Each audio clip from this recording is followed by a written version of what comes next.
Hilang jabatan lantaran kasus korupsi juga berpulangnya sang ayah membuat Zumi Zola terpukul dari balik jeruji besi. Di tengah kesedihan yang sedang dirasakan, muncul pula kabar tak mengenakan saat sang istri Sherin Taria menggugat cerai dirinya. Keputusan gugatan cerai Sherin pun mengejutkan sejumlah pihak, juga orang dekat Zumi Zola. Padahal perhatian yang diberikan Sherin untuk Zumi yang kala itu sedang terpuruk karena kasus korupsi terlihat tulus adanya tanpa dibuat-buat. Lantas, apa kata ibunda Sherin tentang sosok Zumi Zola? Jejak cinta Zumi Zola sempat tercoreng kala dirinya memutuskan hubungan dengan Ayu Dewi jelang pernikahan. Menjadi trending di media sosial seperti apa kisah hidup Zumi Zola yang pernah dituding berselingkuh dengan istri orang. Pemirsa, bersama Intens Investigasi, kami hadirkan kabar terkini, terpercaya, dan teraktual. Tetapi sebelumnya, jangan lupa untuk like, subscribe, dan juga share channel YouTube ini.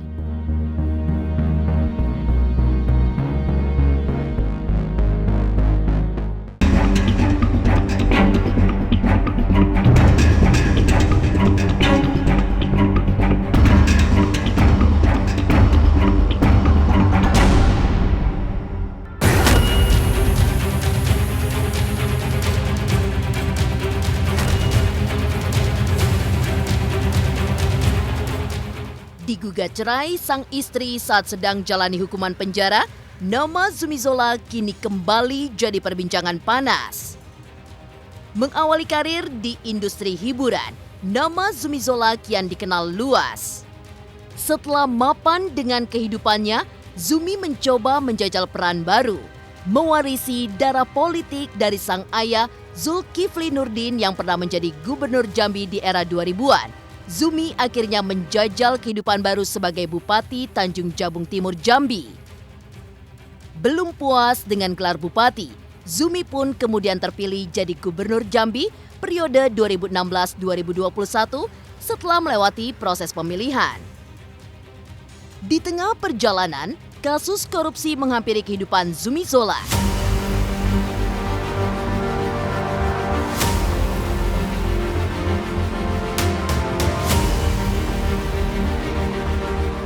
Kesedihannya kian menjadi saat sang ayah pun berpulang saat dirinya tengah merasakan kehidupan di balik penjara.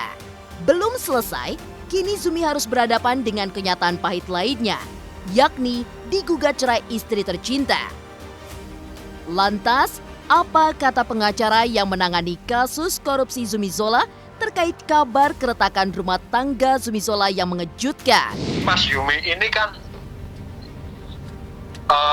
sudah banyak kehilangan ya.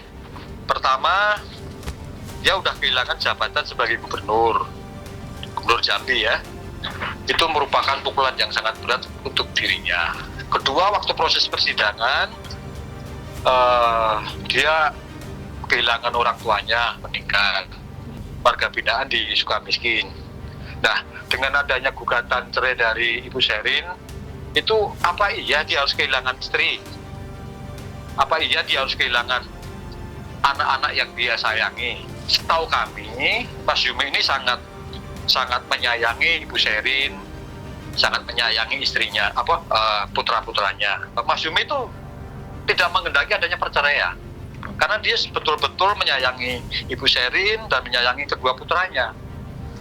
Dan selama ini Ibu Sherin itu sebelum ada PSBB itu rajin menjenguk Mas Zumi. Ibu Sherin itu ibu yang baik, ibu yang setia. Dia sangat full memberi perhatian, support moral.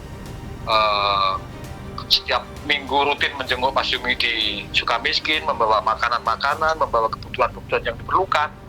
Dulu waktu proses perkara di KPK, Ibu Sherin itu sangat perhatian, memberi support yang baik ke Mas Zumi, sehingga Mas Zumi bisa tabah di dalam menjalani proses hukum itu. Dari sisi hubungan keluarga itu baik-baik saja.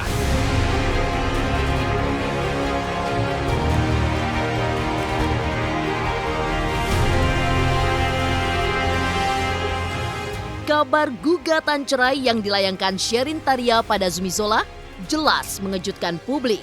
Sherin yang adalah putri Tengku Malinda, salah satu pembaca berita televisi ternama tanah air itu, menggugat cerai Zumi Zola dengan dalih kurang mendapatkan perhatian.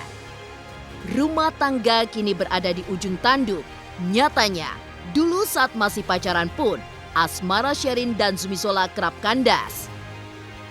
Sempat putus nyambung beberapa kali sebelum akhirnya menikah. Inilah kesan Ibunda Sherin tentang sosok Zumi Zola. Hampir 4 tahun, tapi di tengah jalan sempet bubar dulu ya, anak muda biasa kan, emosinya mungkin, jadi sempat pisah dulu. Nah nggak lama setelah papahnya meninggal, kontak lagi. Rupanya memang ya sudah jodoh lah istilahnya ya. Sosoknya orangnya tuh pendiam ya, orangnya tuh ya baik gitu kan. Kalau kesini misalnya memang waktu sholat ya sholat bareng gitu. Orangnya tuh lurus-lurus aja begitu yang saya tahu. Waktu itu ya seperti Tante bilang, mereka itu kan menjalani ya, berkenal sekitar 4 tahun yang lalu. Setelah itu sempat putus. Nah ketika putus itu masing-masing menjalani hidup masing-masing, mungkin membangun hubungan baru dengan yang pihak yang lain. Ya kemudian balik lagi, ya itu jadi tidak ada tumpang tindihnya, tidak ada. Jadi ketika mereka putus, yang satu kesana satu kemari, ya itu bebas dong. Orang lain punya pendapat silakan, tapi ini yang saya kenal dan dengan pemberitaan seperti yang dikatakan tadi, resiko lah.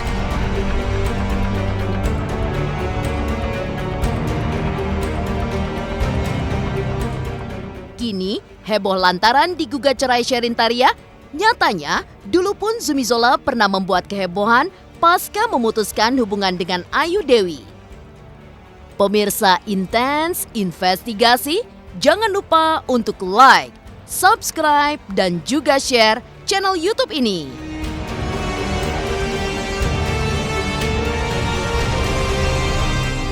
Jangan lupa saksikan program Intens Investigasi 2 kali sehari dari hari Senin sampai Jumat.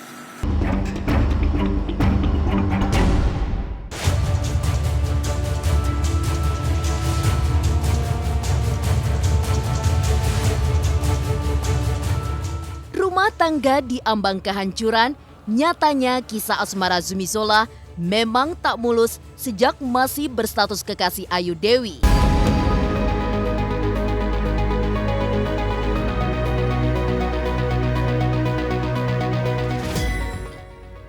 Masih teringat jelas beberapa tahun lalu, sebelum dilantik jadi Bupati Tanjung Jabung Timur, Jambi, Zumi Zola menggandeng Ayu Dewi, presenter kocak yang familiar di mata publik.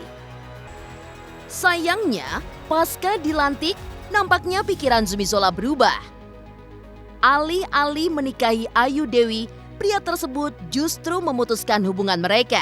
Namun, benarkah hubungan Zumi Zola dan Ayu Dewi berakhir hanya lewat sebuah pesan singkat? Kita sih kenal waktu dulu ya, waktu sama-sama di pesantren. Saya melihat apa yang masyarakat lihat ke dia sama aja. Tahu aja sih. Senengin ya. Iya bener. Iya lagi. Itu dikenalin waktu itu. Pemirsa Intens Investigasi, ada rasa terpukul karena diputuskan jelang menikah. Namun Ayu Dewi pun akhirnya bisa bangkit dan kembali ceria seperti biasanya. Hadapi dengan senyuman dan candaan, Ayu justru mensyukuri berakhirnya hubungan dengan Zumi Zola. Lantaran putus, wanita tersebut bisa lebih fokus pada ibadah dan juga keluarganya. Kalau ngomongin kata trauma itu kan artinya dalam ya. Masih banyak kejadian-kejadian di dunia terutama yang lebih traumatik ya. Kayak musibah di Merapi gitu, itu baru bisa dibilang trauma. Terus masih banyak lagi lah musibah-musibah yang menurut saya jauh lebih berat dan masalahnya jauh lebih pelik daripada kehidupan saya. Jadi nggak ada trauma ya. Tapi ya jujur pasti dia sedih lah ya. Oh iya, manusiawi ya. Pasti kalau ada kejadian istilahnya manusia yang merencanakan gitu kan, sesuatu yang udah direncanakan tiba-tiba tidak sesuai dengan apa yang direncanakan, otomatis pasti ada perasaan tidak senang sedih sesaat gitu. Sedih sesaat. Iya. tapi yang aku lihat dia ya tegar lah ya, terus kemudian Karena ya, saya kenal Rosa. Apa katanya orang kehidupan cinta saya tidak seindah karir saya. Satu, mungkin saya masih fokus sama karir saya, jadi sebenarnya kehidupan pribadi saya nggak saya penting-pentingin amat gitu. Jadi kalau agak berantakan lebih pada babak bunyak ya udahlah. Dan yang pasti semua yang terjadi kemarin itu karena Allah masih sayang banget sama saya. Dan saya nggak menyesal kok kalau ada orang bilang, ih gila ya lo, apa rasanya ya jadi lo gitu. Rasanya sih ya senep. Cuman alhamdulillah saya bisa bilang kemarin itu saya tidak jadi menikah. Bukannya takabur gitu, cuman banyak pelajaran yang akhirnya saya bisa pelajarin. Dan alhamdulillah lebih bisa dekat sama yang di atas, lebih bisa dekat sama keluarga, lebih bisa dekat sama orang-orang terdekat, dan lebih bisa menghargai dan menemukan orang-orang yang tepat untuk berada di sekitar saya. Pasca putus dengan Ayu Dewi, suka dan duka datang dan pergi di kehidupan Zumi Zola. Pernah dituding selingkuh dengan istri orang, lalu seperti apa kasus korupsi yang menjeratnya hingga berakhir dibui? Pemirsa Intens Investigasi, jangan lupa untuk like, subscribe, dan juga share channel YouTube ini. Saksikan Intens Investigasi tayang 2 kali setiap Senin sampai Jumat, pokoknya nonton terus.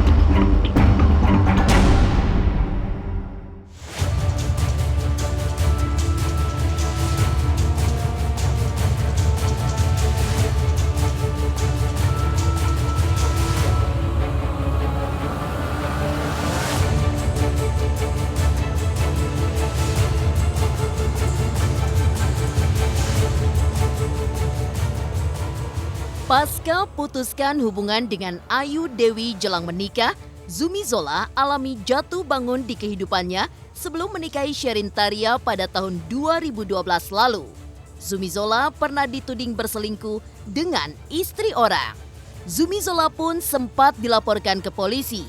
Pasca dilaporkan, Zumi pun tampil ke publik dan dengan tegas membantah tudingan tersebut. Pada hari ini saya melaporkan saudara ZZ Zumi Zola atas perselingkuhan dan perzinahan terhadap istri saya. Kejadiannya itu ketahuan kira-kira 3 bulan, ya 3 bulan September lah, sekitar 11 September. Ya bulan September lah, bulan September 2011. Awalnya dari BBM. Pertama saya melihat istri saya yang ada gerakan yang mencurigakan waktu saya datang mendekati dia. Terus setelah itu saya coba menanyakan ke istri saya di BBM dengan siapa, dibilang dengan teman yang berhubungan. Setelah itu akhirnya saya coba untuk meminta handphonenya, tapi istri saya beranjak bangun dan menghapus itu semua kan. Dan menghapus itu semua. Setelah itu ada SMS BBM balik dari Zumi Zola, ya, mereply balik dengan perkataan yang tidak pantas, yang menurut saya itu sudah sangat menjijikan, tidak pantas dia berbicara itu kepada istri orang lain. Saya ingin menyampaikan statement terkait tuduhan fitnah dan juga permasalahan hukum yang sedang saya hadapi. Saya membantah dengan tegas semua tuduhan dan juga fitnah yang ditujukan kepada saya oleh Saudara Bernardi Kardiajemat dan penasihat hukumnya. Saya tegaskan sekali lagi bahwa saya membantah dengan tegas semua tuduhan dan fitnah yang ditujukan kepada saya oleh Saudara Bernardi Kardiajemat dan juga penasihat hukumnya. Pemirsa Intens Investigasi, sebagai artis yang terjun ke dunia politik, sudah tentu sepak terjang Zumi Zola jadi pusat perhatian. Menjabat sebagai Gubernur Jambi, Zumi Zola justru membuat tindakan menyimpang. Tersandung kasus suap sekitar 40 miliar rupiah hingga menjalani serangkaian proses sidang, mantan kekasih Ayu Dewi itu tampak pasrah kala duduk di kursi pesakitan. Divonis 6 tahun penjara serta denda 500 juta rupiah adalah hukuman yang harus ia tanggung. Ya, ada sekitar 40-an miliar. Dan ada mobil juga ya, dalam bentuk mobil. Ada yang diduga digunakan untuk pribadi, ada untuk kepentingan pilkada, ada untuk kepentingan yang lain. Pasal hakim memutus perkara, ekspresi beliau terucap di mulut mengapresiasi putusan majelis dalam persidangan, menyampaikan keterbukaan, kejujuran, dan mengakui kesalahan. Dan ini adalah hari ini adalah putusan yang ya kami terima, dianggap adil. Tapi suasana hati masih sedih.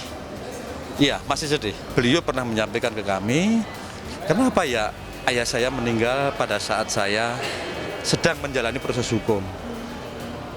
Itu suatu peristiwa yang sangat berat bagi saya. Demikian pemirsa, kabar terkini, terpercaya, dan teraktual yang kami hadirkan hari ini. Saksikan terus Intens Investigasi setiap hari Senin sampai dengan Jumat hanya di YouTube channel. Pastinya jangan lupa untuk like, subscribe, share, dan juga komen channel Intens Investigasi.